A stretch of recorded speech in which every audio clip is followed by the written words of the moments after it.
and this Ok. Bueno, entonces ya habíamos nosotros platicado de las motivaciones, ¿no? Básicamente, platicamos de las motivaciones y estuvimos viendo en estas motivaciones ideas de niveles de energía que me gustaría entender sí lo he intentado estudiar, ¿eh? No se crean, de física, porque está padre, pero es difícil entender lo de la física cuántica. Hay muchas cosas que en la actualidad no entendemos bien. O sea, los físicos y matemáticos saben manipular cosas y hablar del spin y cosas así, pero como que no entendemos al 100%. Entonces, vimos ideas de física matemática, de estas distribuciones que surgen de las matrices aleatorias, ceros de funciones analíticas, eh, mm, sistemas caóticos, problemas de combinatoria, problemas de combinatoria. Y fíjense que estaba yo ese día, pues, no sé, pues creo que me puse a ver algo en internet. Y entonces encontré, creo que buscaba un libro, y encontré una liga, pues en el 2022 ahí en medio de la pandemia, hubo una conferencia en línea. Era una conferencia que se llamó 50 años de teoría de números y matrices aleatorias. Estos que ven aquí es el profesor Dyson y el profesor Montgomery. Pues, bueno, el profesor Dyson ya falleció, de hecho, hace no tanto tiempo. El profesor Montgomery pues sigue vivo, de hecho, aquí dio plática. Y entonces hablan, aquí está, por ejemplo, lo que les platicaba de cómo se reunieron y hubo esa anécdota, ¿no? Y entonces hubo pláticas aquí en línea, aquí las pueden ver, pues, de estas ideas de mecánica estadística, de funciones L, aquí en las charlas de funciones L, Víctor. Entonces sí, pueden checar algunas cosas ahí y quedaron grabadas las pláticas. Si le doy clic aquí en estas ligas, aquí en el extremo inferior derecho aparece la liga del video, por si de repente quieren ver, ¿no? Esto. Bueno, creo que a ti te interesa esto, Víctor, si quieres checar estas pláticas o algunas. Entonces, pues esto, pero fue en línea todo, ¿no? Porque pues fue en medio de la pandemia, pero estuvieron conmemorando esa, esa anécdota que ocurrió, ¿no? En Princeton. Bueno, y entonces ahorita lo que voy a platicar a manera de introducción es algunas ideas ya de lo que vamos a estar elaborando, ¿no? A lo largo de las pláticas, para que vean qué matemática es la que se va a estar usando. Entonces, yo les comentaba que primero uno estudia. Algo que quería decir, un término que quería comentarles, es que la teoría de matrices aleatorias viene a ser como un laboratorio en donde se ponen su bata y se ponen de manera, si quieren, de manera sintética, a formar estructuras que son las matrices simétricas, con la suma, con la multiplicación. Pero esa estructura, pues les da una herramienta para, de alguna manera así con una jeringa, extraer las fórmulas. O sea, la estructura de las matrices, y utilizando muchos resultados de álgebra lineal, pues es como surgen estas fórmulas. O sea, la teoría de matrices aleatorias se puede ver como un laboratorio, donde se pueden extraer cosas que después ya se pueden comparar, ¿no? Entonces, lo primero es ese comportamiento global y de las matrices. Entonces, aquí voy a suponer que estamos trabajando con esta matriz, este modelo de matriz aleatoria que se forma con la suma de la matriz con su transpuesta, ¿no? Entre dos. Y estamos pensando que esta matriz XN, sus entradas son normales, independientes. Eso fue el primer resultado. Posteriormente, que nosotros ya no vamos a entrar en esos detalles, pero posteriormente se debilitan esas hipótesis y se pide que las entradas solo tengan media cero y varianza finita. Entonces queda algo más universal. Entonces, en realidad, no importa mucho que las entradas de la matriz sean normales. Son aleatorias, pero la normal no es tan importante, simplemente son cosas aleatorias que tienen media finita y varianza finita. Entonces, lo importante es la estructura de la matriz M. Eso es lo que al final va a importar. ¿Verdad? Claro, a lo mejor tal vez hay gente que ahorita esté intentando demostrar la ley del semicírculo, debilitando hipótesis, pidiendo que a lo mejor las entradas ni siquiera tengan varianza finita, tal vez colas pesadas o cosas extrañas, que se amplía, ¿no?, la universalidad. Pero entonces pensando que su matriz tiene entradas aleatorias y son normales, pues un Wigner se puso a hacer cálculos y entonces él está estudiando esta distribución empírica. Entonces la distribución empírica, empirical spectral distribution, ¿no? Spectral porque pues, es de los eigenvalores, se define como esta sucesión de medidas que están indexadas por la dimensión, obviamente entre la matriz, cuando la matriz va creciendo de dimensión, pues esta medida va aumentando aquí su soporte. Y entonces lo que ocurre aquí es que están agarrando los eigenvalores de la matriz n por n, dividiendo entre raíz de n y construyendo estas deltas Dirac. Entonces, como dividen entre n, esta combinación lineal de deltas Dirac, esto es una medida de probabilidad. Es una medida de probabilidad concentrada en estos puntos, lambda 1 entre raíz de n, lambda 2 entre raíz de n, etc. ¿Ok? Y entonces esa sucesión de medidas de probabilidad va a converger a una medida de probabilidad en la recta real, que es absolutamente continua con respecto a la de Lebesgue, y la densidad de esa medida va a ser esta función que está definida entre -2 y 2. ¿Sale? Es una medida con soporte compacto. Entonces, esta es la distribución o le llaman la ley del semicírculo, porque pues es un medio circulito. ¿Cómo ven? ¿Sí? Entonces, esta sucesión de medidas de probabilidad, pues son justamente las frecuencias o los histogramas, como quieran llamarlos. Porque si yo integro, o sea, si yo integro o bueno, si yo trato de hacer esto, m de n de un conjunto, eso que está ahí me va a dar 1 entre n y me va a dar los eigenvalores, bueno, los eigenvalores entre raíz de n que se encuentran en ese conjunto. Es decir, este cociente me da el porcentaje, ¿no?, de eigenvalores rescalados que se encuentran en este conjunto. ¿Vale? Entonces es la distribución.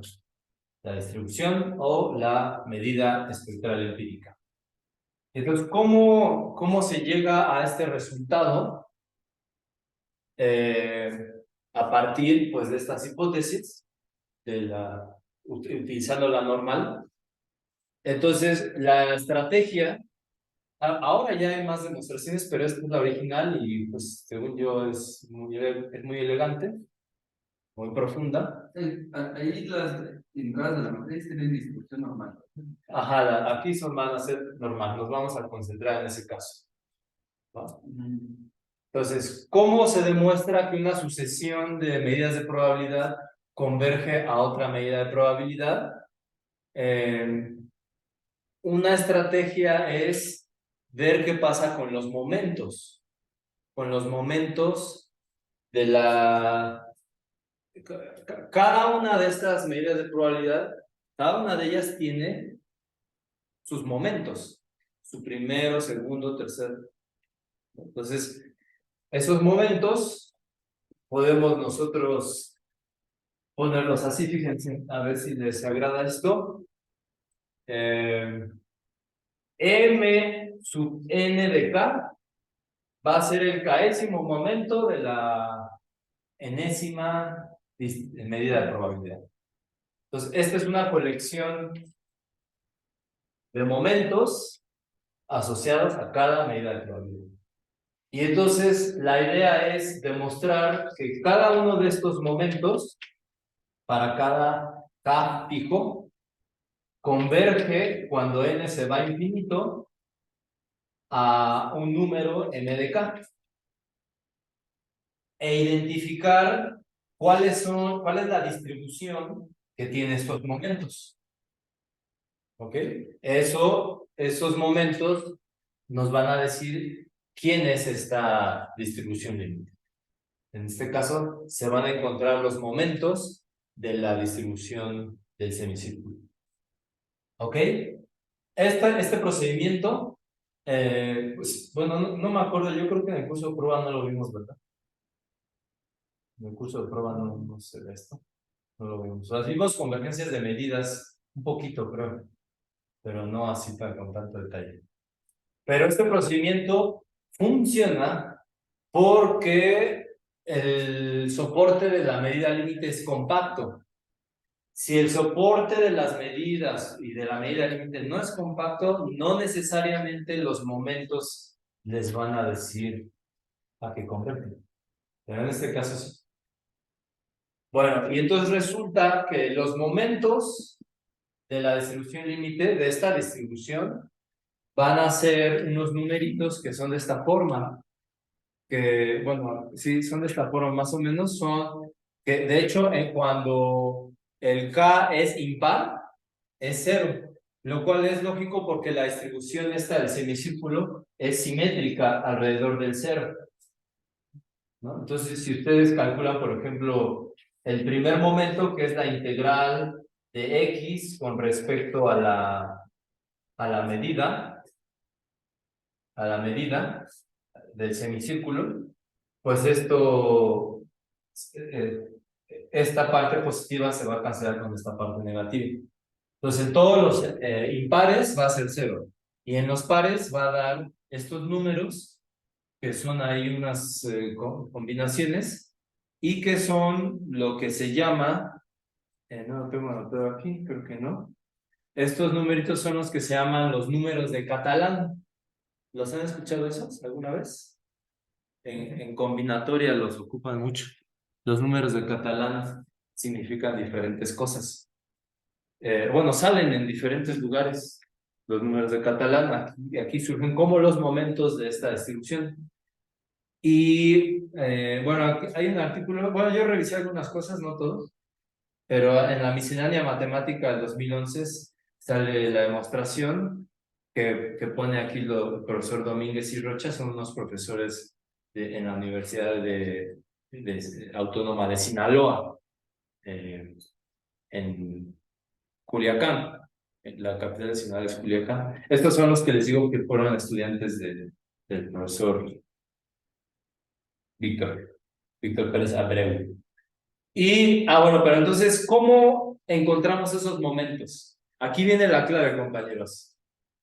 Entonces, este es el késimo momento de la distribución o de la medida en mu sub n.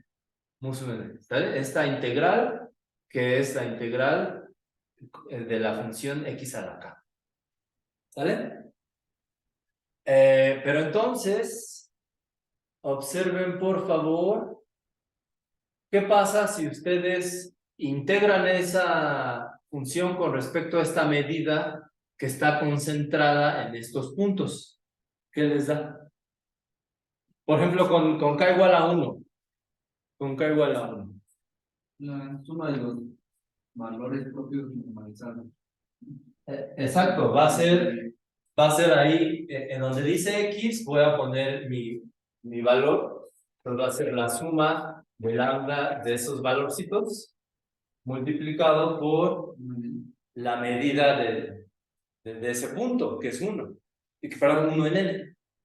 1 en n, pues lo puedo poner así. ¿Sale? Esta es la medida de perdón, ese primer momento. Ese es el primer momento. Pero entonces, observen por favor que esta suma que está aquí es la traza de la matriz Mn entre n.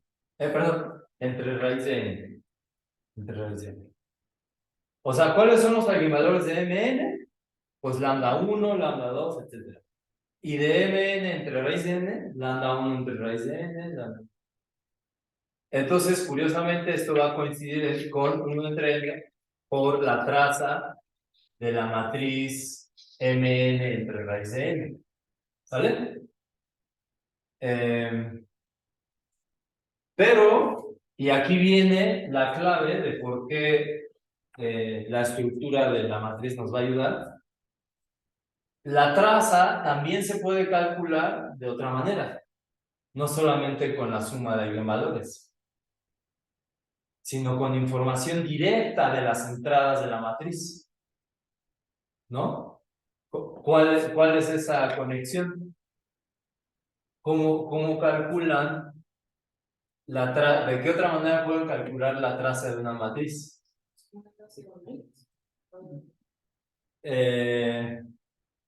Es de la diagonal principal. De la diagonal principal. Entonces lo podemos poner así, desde 1 hasta n. Voy a poner así, m, n, y coma i, entre raíz de n. ¿Cómo ven? ¿Sí? Y entonces, fíjense cómo de información espectral, que no tenemos explícitamente, pasamos a información directa de la matriz. Eso es lo que sí tenemos. Estas son normales, 0, 1. ¿Sale? Son normales 0, 1. Y entonces este raíz de n lo puedo poner afuera, no sé. Pero entonces, a ver si lo pongo aquí ahorita. Lo quito aquí, ¿no? Entonces, fíjense cómo, no sé si me vaya a ver. Esto que está aquí es una suma de n variables independientes entre raíz de n. Entonces, ¿qué me dice la ley de grandes números? Suma de variables independientes idénticamente distribuidas. Su promedio converge a la media de una de ellas, que va a ser 0, ¿verdad? Va a ser 0. Y esto también se va a ir a 0, ¿verdad? Entonces, pues sí da 0. Sí da 0, ¿ok? Ok, igual a 1. De hecho, de ahí sale el por qué hay que dividir entre raíz de n. Ahora, no, de ahí no. Bueno, esto que hicimos ahorita se puede hacer para el segundo momento, ahí donde ya empieza el detalle. Entonces, esto también va a ser la traza de esto al cuadrado, ¿están de acuerdo? Y nada más que aquí ya va a estar más complicadito. Pero también se va a encontrar la traza utilizando información de las entradas de la matriz. O sea, no tenemos los eigenvalores. Y entonces ahí debería de surgir en el límite, pues este número con k igual a 2. Y así. Pues hay que ver por qué ocurre eso. Entonces es un procedimiento elaborado, pero pues son muchos detalles de combinatoria y de gráficas. Aquí es donde esta demostración es donde se ocupa mucho de argumentos de teoría de gráficas. Gráficas, ¿qué les llaman? Árboles sin loops, creo que le llaman. ¿Cómo ven? ¿Sí? Entonces aquí al menos ya se están dando cuenta ustedes cómo la información espectral se va a extraer por medio de la estructura de la matriz. En este caso, pues ocupamos que son normales, pero puede ser que lo queramos extender un poco más, solo asumiendo varianza finita. Eso es lo que ha ocurrido. O sea, la gente de que trabaja en esta teoría se ha dado la idea de extender los resultados, en particular esta ley del semicírculo. ¿Preguntas? ¿No? Bueno, entonces esto es lo que ocurre, todo lo que ocurrió con este modelo de Wigner, pero también había otro modelo que yo les platicaba, que es el modelo de Marchenko, bueno, más bien a la matriz le llaman la matriz de Wishart, y lo que surge ahí es la ley de Marchenko-Pastur. Entonces, en este caso, la estructura de la matriz estaba dada por una multiplicación en lugar de la suma. Era la matriz que aquí le estoy llamando WN. Aquí en esta lámina de PCW, termina siendo la matriz de entradas por la transpuesta. ¿Sí? Entonces, la técnica para encontrar la distribución límite de la sucesión de las distribuciones empíricas espectrales, pues aquí tengo también las medidas empíricas espectrales. Aquí ocurre que en lugar de dividir entre raíz de n hay que dividir por n. Eso es parte de lo que hay que ver en el curso, ¿no? ¿Cuál es el factor, el rescalamiento que hay que hacer para que se obtenga algo?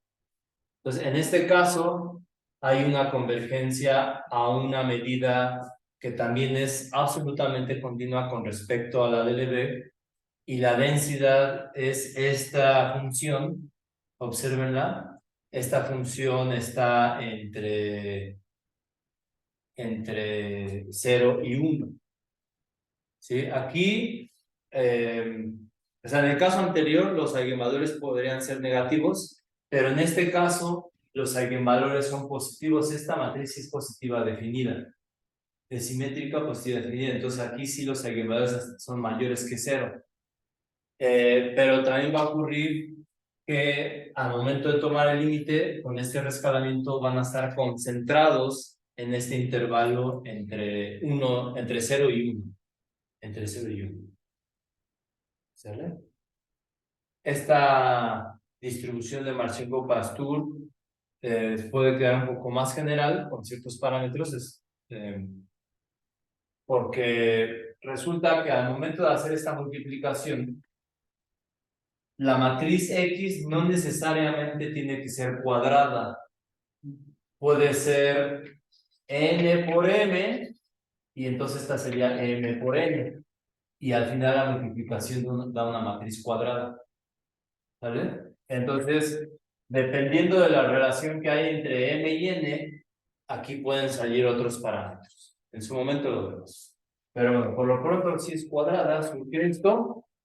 Y la pregunta es, ¿cuál es la estrategia que se usó? Bueno, los profesores Marchenko y Pastur en realidad no estaban trabajando con matrices aleatorias, estaban trabajando con operadores. ¿Sí? Ellos trabajaban con este operador, un operador T que aplicado a un elemento X se obtiene como una suma, que puede ser una suma finita, si lo consideran al principio, de unos escalares, alfa i, que pueden ser o no aleatorios o no, multiplicando el elemento X con unos elementos, unos vectores del espacio, y haciendo este producto interno, y después multiplicando por esos elementos del espacio. O sea, aquí hay una combinación lineal de estos elementos en un espacio, ¿ok? Con ciertos productos internos y estos números. Entonces ellos no estaban trabajando directamente con matrices, pero estos operadores son de dimensión finita, entonces tienen asociado unas matrices. Entonces, al momento en que ellos demostraron sus resultados con estos operadores, la gente se dio cuenta que debería de surgir lo mismo para las matrices aleatorias y entonces se han hecho algunas adaptaciones para agarrar lo que ellos demostraron también demostrarlo para las matrices. Es un poquito diferente, pero bueno, digamos que pues hay detalles importantes, ¿no? Que se tienen que hacer al momento de trabajar con matrices. Cuando ellos trabajan con esto hay algo que facilita un poquito, no mucho, mucho. Pero entonces, para poder demostrar esto, en lugar de trabajar con los momentos, como en la distribución de Wigner, del semicírculo, trabajan con algo que se llama la transformación de Stieltjes, ¿ok? Esto definitivamente se los va a aclarar. Cuando en probabilidad nosotros tratábamos de demostrar la convergencia de variables aleatorias, en particular de las distribuciones que están detrás de las variables aleatorias, una técnica es ver qué pasa con la sucesión de funciones características, ¿no? De hecho, así se demuestra el teorema central del límite, estudiando la sucesión de funciones características. Bueno, hay otra transformación. La función característica son transformadas de Fourier. Es la transformada de Fourier. Hay otra transformación para estudiar medidas y medidas de probabilidad, que es la transformada de Stieltjes.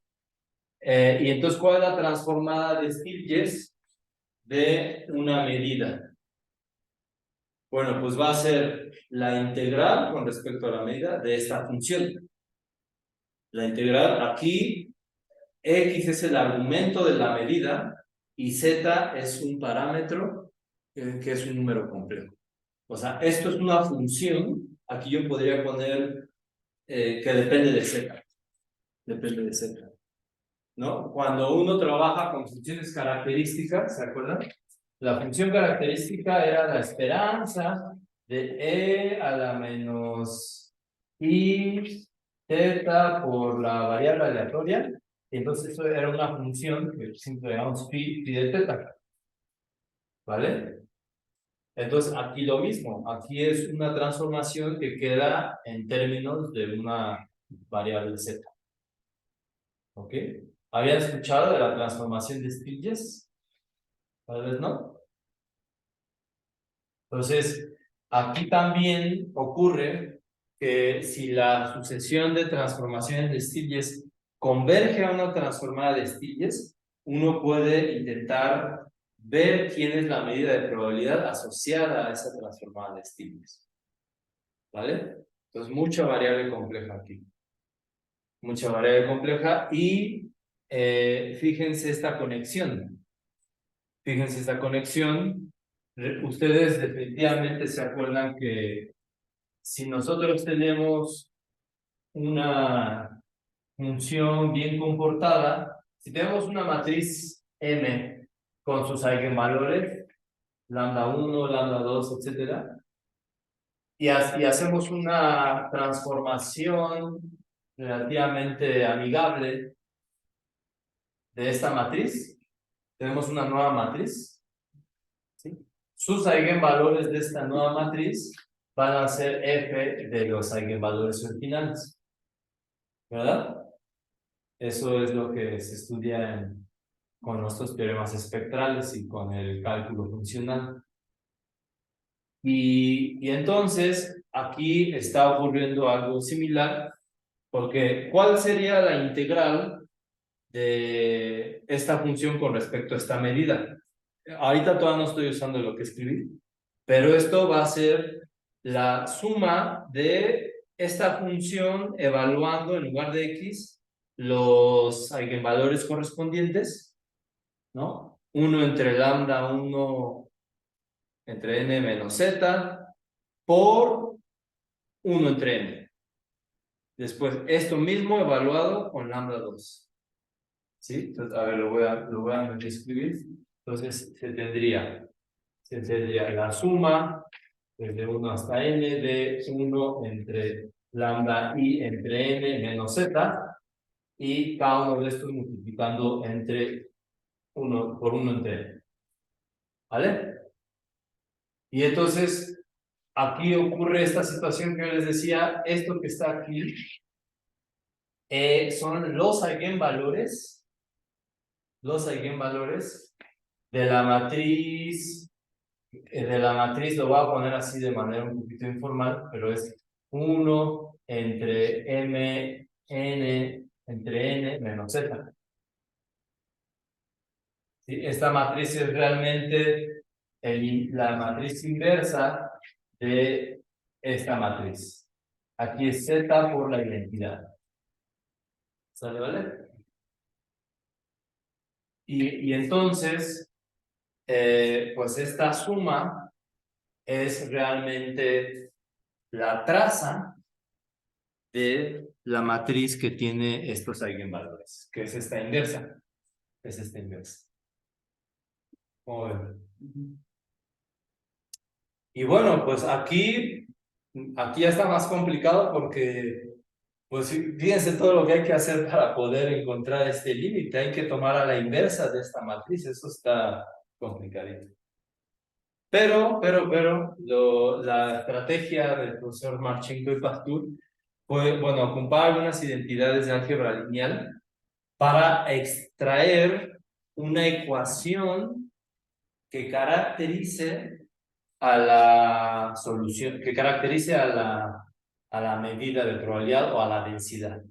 Una ecuación utilizando, o sea, ocupamos álgebra lineal, hay unos arreglitos y sale una ecuación que al resolverse, pues les da la densidad, o bueno, más bien no la densidad, perdón, les da la transformada de Stiglitz. Y después hay que identificar quién es la medida de esa transformada de Stiglitz. Varios pasos. Entonces, pues eso es lo que vamos uno estudia. O sea, es una estrategia similar a la anterior en el sentido de que uno estudia no directamente la sucesión de medidas de probabilidad, estas, sino algo asociado a ellas. En el caso anterior, los momentos, en este caso, las transformadas de Stiglitz. ¿Ok? Y bueno, aquí al momento de resolver una ecuación, una ecuación diferencial que se ocupa con un método que le llaman método de las características. No sé si se han escuchado en algunos cursos de ecuaciones diferenciales, lo ven, el método de las características, ¿no? Pues yo ahora no lo conocía, ¿eh? Yo lo aprendí aquí. Es un método, está en los libros de texto. Entonces, eso fue lo que hicieron Marchenko y Pastur en 1967. ¿Cómo ven? ¿Preguntas hasta aquí? ¿No? Entonces, curiosamente, la demostración anterior es mucho de gráficas y en esta demostración, pues es pues eso de álgebra lineal, pero también comprender qué pasa con esta sucesión de funciones en el plano complejo. Okay. Entonces, aquí es más variable compleja. Bueno, entonces esto que está aquí son para estos modelos, pero hay más. Esto es algo que no tengo realmente pensado verlo aquí, ¿no? No lo tenemos en el temario, pero en lugar de, pueden considerar directamente la sucesión de matrices aleatorias donde todas las entradas son independientes. O sea, ahí pues no hay ninguna estructura. Bueno, solamente es una sucesión de matrices con entradas independientes. Pero se pueden preguntar por esos eigenvalores. Aquí ya no hay una matriz simétrica o hermitiana. Entonces los eigenvalores definitivamente pueden ser números complejos, no solo números reales, números complejos en general. Y pues resulta que después hay un rescalamiento y entonces en 1960 Ginibre, creo que se dice, asumiendo que estas eran gaussianas, demuestra que la sucesión de medidas espectrales, empíricas, convergen a la medida que es uniforme en el círculo. Entonces, bastante aburrida si ustedes quieren verlo así. Pero pues es interesante ver cómo al hacer el rescalamiento, los eigenvalores que están en el plano complejo como que se empiezan a concentrar y quedan todos ahí en el círculo después del rescalamiento y de manera uniforme. ¿Okay? Ese resultado lo intentaron debilitar, quitándolo de la gaussianidad, y hay un profesor que se llama Girko, que intentó algo, pero según esto tenía algunas fallas su demostración, hasta que en el 2010 llegaron estos autores, Terence Tao y Fan Wu, y terminaron de demostrar que efectivamente ocurre esto, con hipótesis más débiles. Y la estrategia es pasar, digamos, como esto no tiene nada de estructura, como que tú puedes pasar por alguna estructura y después regresar. Entonces ellos dicen, bueno, pues se forma esta estructura que ya se estudió en el modelo anterior, en el de Wishart, y a lo mejor con esta estructura se logra obtener algo y después ver como que de dónde provino todo para demostrar esta convergencia. Esa demostración yo no la he visto completa, pues solo esta idea. Pero bueno, entonces estos son lo que yo les decía, resultados globales de los eigenvalores, ¿no? Cuando estamos estudiando toda la distribución empírica, o sea, contando cuántos eigenvalores hay en una región. Ahora vienen ya los resultados más locales. Los resultados más locales. Entonces, primero que nada, tenemos aquí la distribución conjunta de eigenvalores. Entonces, imagínense que estamos trabajando con el modelo de Wigner, de X más su transpuesta. Es una matriz aleatoria, sus eigenvalores son números aleatorios, y se preguntan por la distribución conjunta. Como es un vector de n entradas, pues tiene todo el sentido del mundo ver cuál es la distribución conjunta. Y ya en 1939, gente de estadística, este autor, Su, gente de estadística ya había calculado esas cosas para cuando las entradas eran normales, me parece. Y se obtiene, no sé cómo lo habrá hecho la verdad, pero se obtiene esta expresión. Esta expresión, aquí hay un pequeñito error porque, bueno, esta expresión es 1 entre Zn, ahorita les digo quién es Zn, la multiplicación o la multiplicación de e a la menos beta, donde beta va a ser 2, en el caso de que sean normales. No, 1 o 2, pues, no, depende si son normales en la recta real o normales en el plano complejo, es 1 y 2. Pero aquí, lambda a la k debería de estar aquí arribita. O sea, debería de decir ahí la multiplicación de e a la menos beta entre 4 por lambda k. ¿Ok? Entonces, la multiplicación de estas por la multiplicación de estas diferencias. Básicamente es todos contra todos, ¿no? Bueno, cuando i es menor que j, obviamente no puede, i no es j, porque si no esto sería 0 y todo es 0. Solamente cuando son diferentes. ¿Sale? Entonces, esta distribución conjunta, ustedes pueden intentar leerla o leer lo que les está diciendo.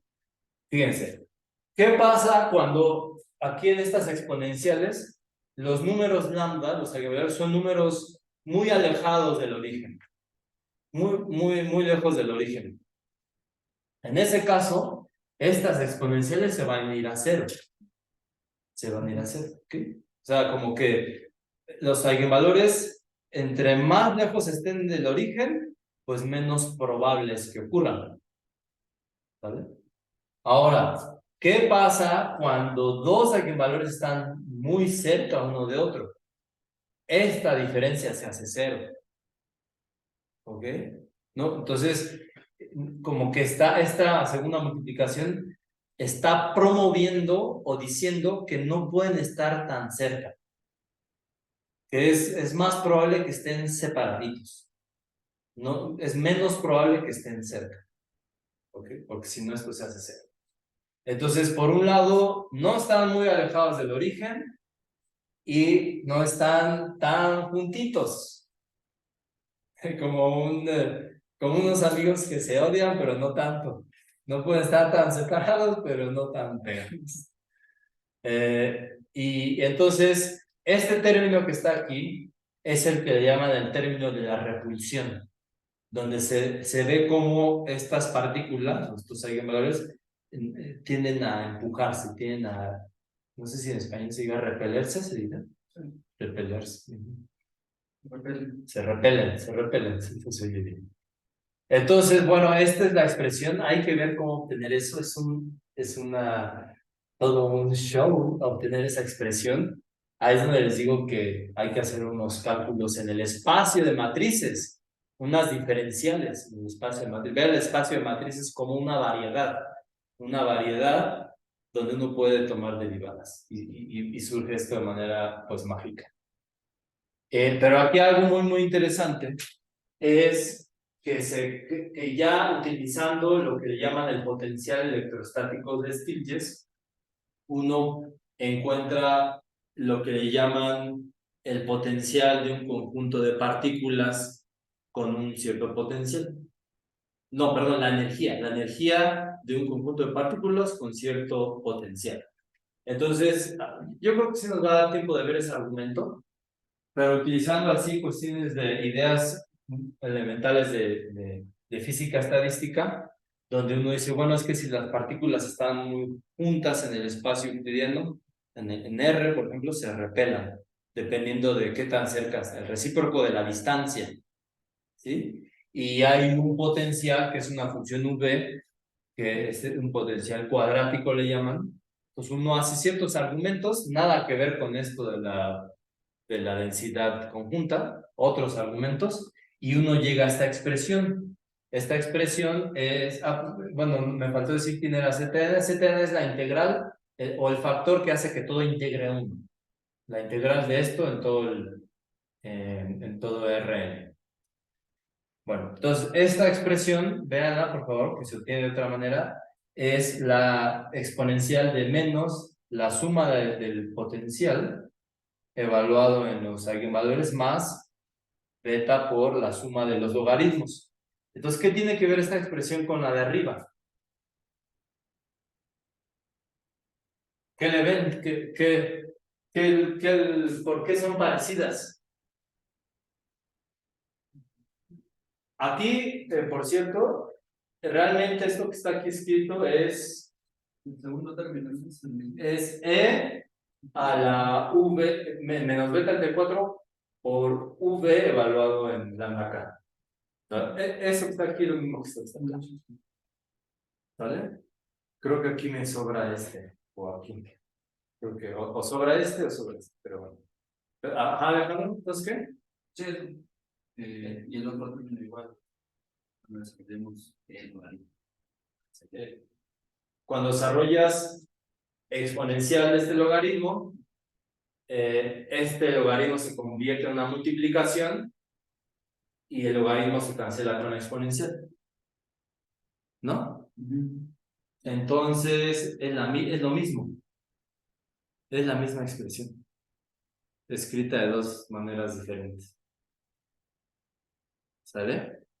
Y entonces, pues eso fue una sorpresa en su momento, porque, pues, algo que uno encuentra con ciertos argumentos sencillos de física, bueno, pues sí, como en mecánica estadística, pero o se encuentran de otras, surge o está también en una densidad conjunta de una matriz aleatoria. Y entonces, esto fue muy interesante porque, pues, había teoría o hay resultados sobre esto de los potenciales logarítmicos. En particular, ¿cómo está el asunto? Sí, en particular, estos potenciales tienen a sus, pues lo pueden ver como una medida, la exponencial de esta v o de esta menos v es una medida en la recta real, y esa medida tiene asociados unos polinomios ortogonales, y entonces los lugares donde se minimiza esta energía tiene que ver con los ceros de los polinomios ortogonales. Entonces, esa información que se tiene de este tipo de expresiones se pudo utilizar en este ámbito de las matrices aleatorias para estudiar lo que ocurre con los eigenvalores, porque terminan siendo, fíjense qué curioso, los eigenvalores más probables son aquellos que maximizan esta expresión, lo que en estadística les llaman los de máxima verosimilitud. Y esos son los que minimizan esta expresión. ¿Sí? Y esos que minimizan están relacionados con los ceros de polinomios ortogonales. Entonces, si uno logra tener resultados asintóticos de polinomios ortogonales, uno está estudiando pues eigenvalores que tienen mucha probabilidad de ocurrencia. ¿Sí? Vamos a verlo con detalle, al menos ya están viendo las conexiones, ¿sí? Sí. Carlos, que el arquitecto pregunta, ya le dije que estabas en clase, que le puedes regalar un minuto. Ok. Bueno, a ver. Bajo. Bajo, sí. Híjole, qué pena. Voy a poner pausa tantito. ¿A qué hora acaba la clase? ¿No? Media hora, ¿verdad? Voy a tener que poner pausa tantito. ¿Cómo se pone pausa? Aquí. ¿Sí? El mouse del corte en el uso. Eso es para compartir. ¿Aquí? En more.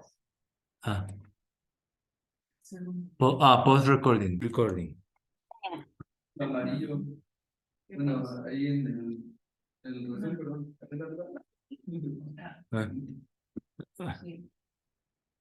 Sí. Bueno, entonces, esto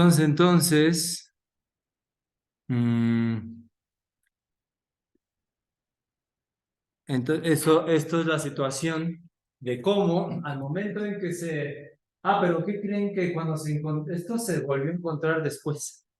O sea, qué curioso. Encontraron la expresión de los distribución conjuntas y se dieron cuenta que ya alguien había encontrado. Así ocurre, ¿no? Tal vez en su momento nadie le dio importancia a esto, pero Dyson, según yo fue Dyson que se dio cuenta de la conexión. Ok. Y bueno, entonces aquí es donde empieza realmente el camino a estudiar el comportamiento local de los eigenvalores. Entonces, teniendo esta distribución conjunta, la gente empezó, ahora sí, como dice un amigo mío, a masajearle, empezó a masajearle a esto y empiezan a ocurrir estas cosas. Primero, hay un resultado que se llama el determinante de Van der Monde, que dice cómo esta multiplicación de diferencias se puede calcular como el determinante de esta matriz, donde tenemos tenemos lambda 1 a la 0, lambda 1 a la 1, hasta lambda 1 a la n-1, lambda 2 a la 0, lambda 2 a la 1, y así, hasta n.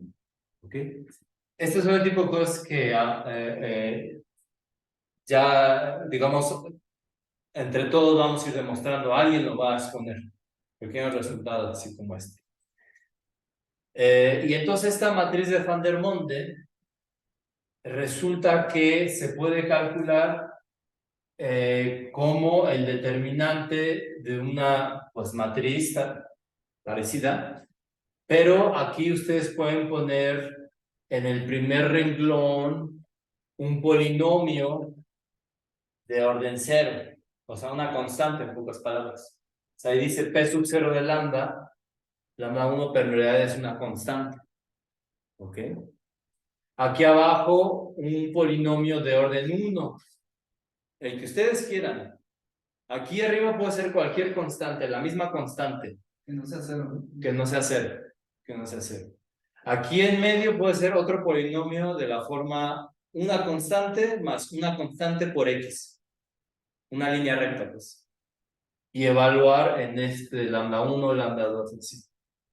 Y así, el tercero un polinomio de grado 2 y el último un polinomio de grado n-1.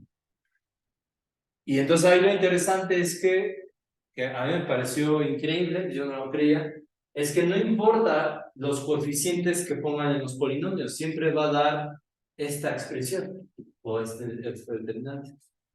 Como que sobra, son grados de libertad. Son grados de libertad de esos polinomios. Y son grados de libertad, pero lo que viene a ser útil es escoger estos polinomios de una manera muy específica. Escoger estos polinomios como los polinomios ortogonales con respecto a la medida, a esta medida que está aquí. Esta medida que está aquí. Si se dan cuenta, esta es la medida, una medida que estaba originalmente ahí dentro de la densidad conjunta, donde este v era el x al cuadrado. ¿Sale? Entonces, se escoge en particular los polinomios ortogonales con respecto a esa medida, que resultan ser los polinomios de Hermite. Ya ven que aparecen también en muchas partes. Entonces, los polinomios de Hermite se escogen por ciertas razones, y esta densidad conjunta se puede escribir como el determinante de este kernel evaluado en todas las parejas posibles de eigenvalores. Este kernel va a ser la suma de estos polinomios ortogonales de Hermite evaluado en x y y. Es un kernel de dos argumentos. ¿Sale? Bueno, aquí, perdón, aquí me falló. Estos más bien son los polinomios ortogonales por esta medida. Entonces uno termina evaluando esta función en los eigenvalores,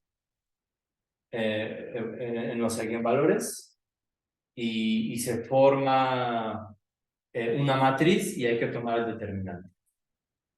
Pues surge, pues originalmente de Van der Waals. ¿Dudas hasta aquí?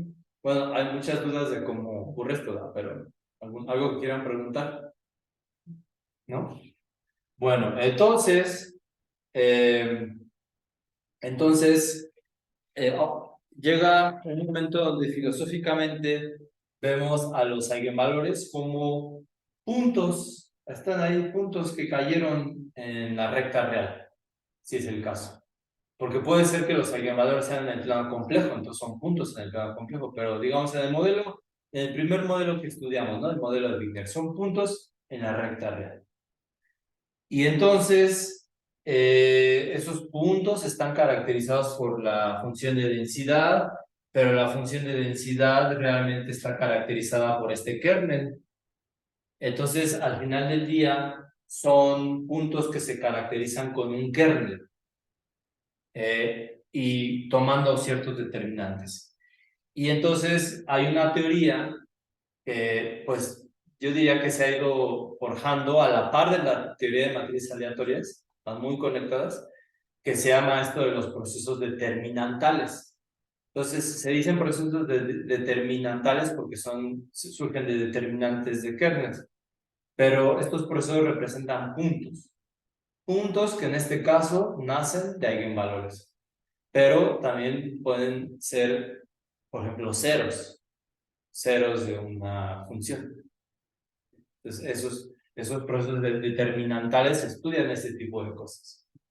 Y bueno, si vemos entonces a los eigenvalores como puntos ahí en el espacio y queremos estudiar localmente lo que ocurre, tiene sentido estudiar el kernel.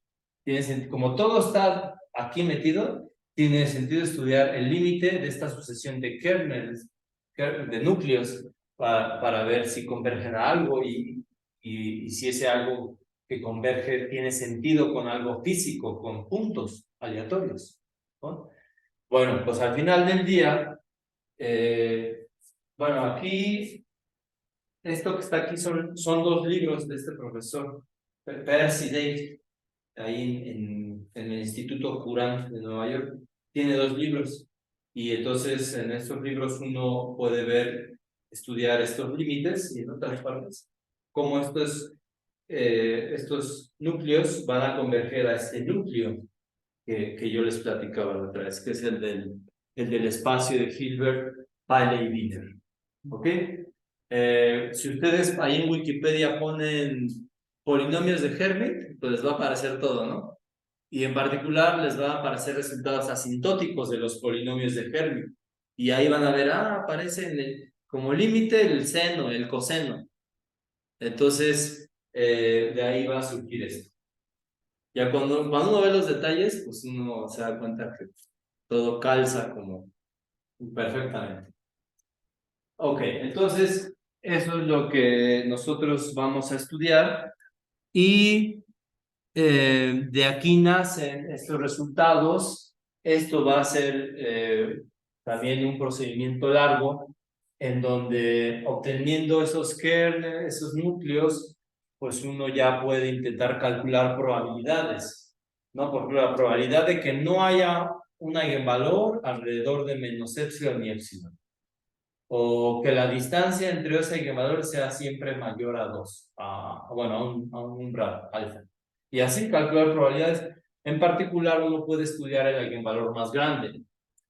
Y entonces esta teoría de los procesos determinantales se le exprime ahí todavía con más enjundia, y se hacen ciertos rescalamientos de donde nacen estas distribuciones. Esta es la que la gente le llama la distribución de Tracy-Widom.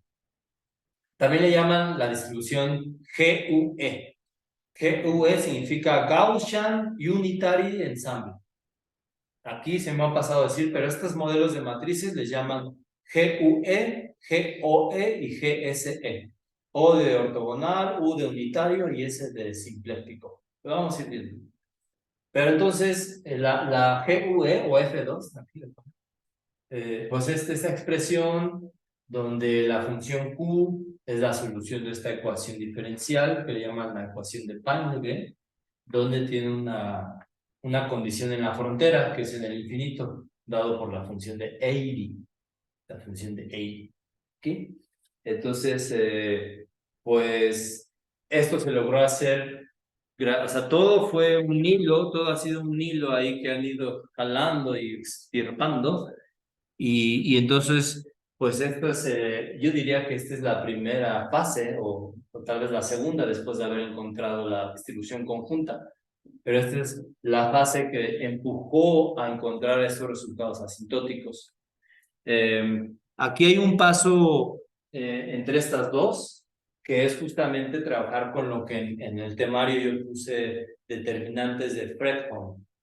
Los determinantes de Fredholm son, hay unas sumas infinitas que al principio pues se ven un poquito complicadas, pero como les decía en la clase anterior, la gente las exprimió, les dio la vuelta y logró obtener cosas muy explícitas. Bueno, muy elegantes, yo diría. Tal vez no tan explícitas, pero muy elegantes, ¿no?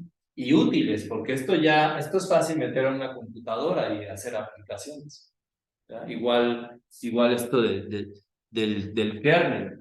Todo esto son expresiones sencillas que pueden servir en aplicaciones. Bueno, entonces ya para terminar, les comento que toda esta teoría de matrices aleatorias y esto de procesos determinantales, estas funciones, esta distribución, que se acuerdan que yo les decía que aparecía también en la cuestión esta de combinatoria. ¿Sí? Entonces aparece lo de los microbuses en Cuernavaca. Y entonces esta distribución pues es importante, es universal. Y hay un objeto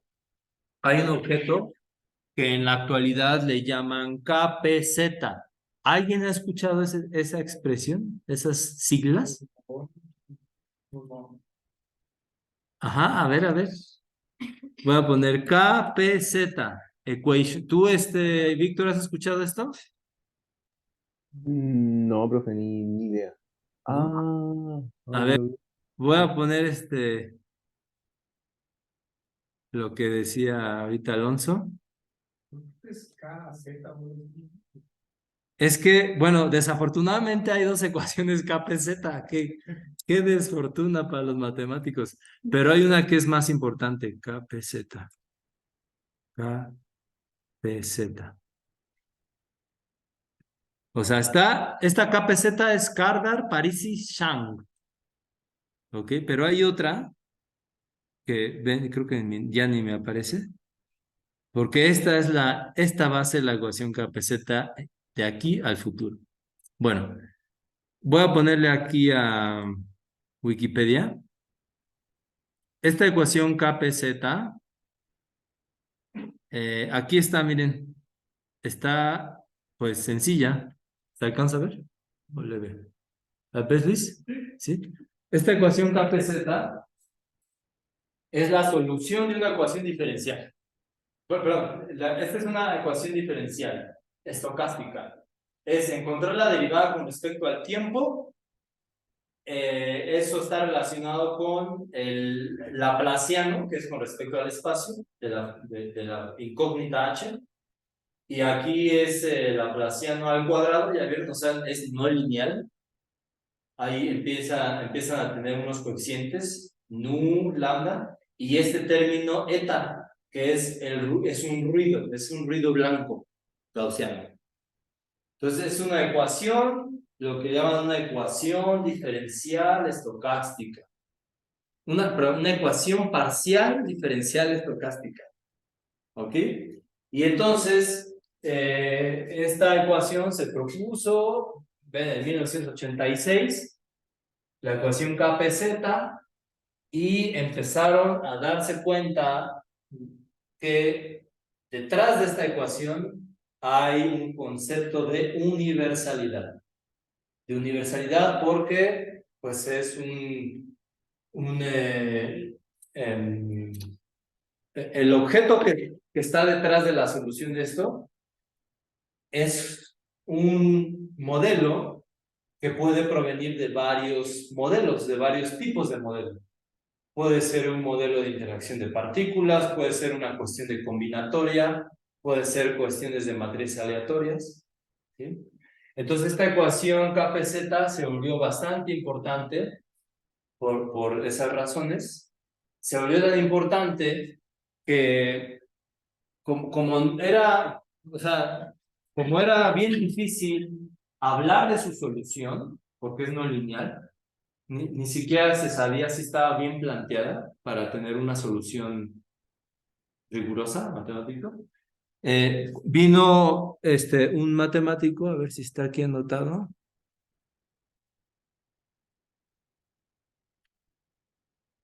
Un australiano, pues creo que no. Ah, bueno, aquí está mencionado. Martin Heider. Martin Heider, en el 2013, demostró que hay una solución. No dio la solución, pero demostró que se puede resolver hay una forma, un ámbito matemático para establecer que hay una solución.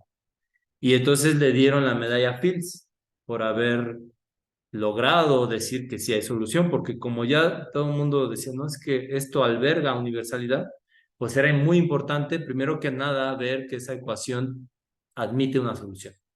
Y a esa solución actualmente le llaman el punto fijo KPZ. A mí no me agrada mucho el nombre, yo le llamaría modelo KPZ, pero es un modelo estocástico que puede tener, o sea, puede tener varias aristas dependiendo de dónde la veas y albergar muchas de las distribuciones que se obtienen de matrices aleatorias. ¿Ok? Por ejemplo, esta que está aquí, esta que ahorita les estoy platicando, la distribución de Tracy Widow, se puede obtener o está metida dentro de ese modelo KPZ. ¿Sí? También esto de los determinantes de Fredholm. Los determinantes de Fredholm vienen a ser una herramienta para estudiar o entender ese objeto aleatorio, KPZ. ¿Ok? Y entonces, pues, eso poco a poco, eso todavía hay que irse descubriendo, pero al menos ya se empieza bueno, ahorita platico de esto, ya se empieza a observar muchas, pues, yo diría que pues mucha información. Entonces, ¿qué tiene que ver este modelo, esta distribución KPZ con la gaussiana, ¿no? Con la distribución gaussiana, que es universal. Ambas están dentro del modelo KPZ, ¿sí? Y entonces hay un artículo de divulgación de un profesor que se llama Iván Corwin, donde ahí de manera numérica, haciendo diferentes como condiciones en la ecuación KPZ, en el modo KPZ, empiezas a mover ahí parámetros y puede ocurrir que surge la distribución normal o surge la distribución de Tracy-Widom y pasas de una a otra de manera continua. ¿Vale? Entonces, aquí la moraleja es que la teoría de matrices aleatorias está extrayendo esas fórmulas que están relacionadas con ese modelo KPZ. Y aquí el curso, pues no menciona nada de esto del KPZ. A lo mejor al puro final, tal vez mencionamos un poco más de detalle. Pero el chiste es ver que sí, que estos temas de matriz aleatoria lo vemos como un laboratorio para ir extrayendo cosas que nos sirven, ¿no? En particular este tipo de fenómenos o de situaciones matemáticas que se han ido descubriendo. En el temario también yo había puesto algo que tiene que ver con la probabilidad libre, que ocupa lo de las álgebras estrella, pero bueno, ahorita no comento mucho. Mejor en su momento. Primero vamos a estudiar esos aspectos globales, locales. Todo lo que ahorita dije lo vamos a ver en detalle. Y ya al final, esto no lo vamos a ver en detalle, pero tal vez sí lo platicamos un poco. A lo mejor aquí pido apoyo de ustedes que quieran leer algo y entender y explicarlo, por si les interesa. Pero yo no trabajo mucho en esto. Pero bueno, hay que saber, ¿no? Todo lo que hay en el menú para ver qué nos sirve, eventualmente, ¿verdad? ¿Cómo ven? ¿Preguntas? ¿Dudas que tengan? Bueno, entonces voy a detener. Stop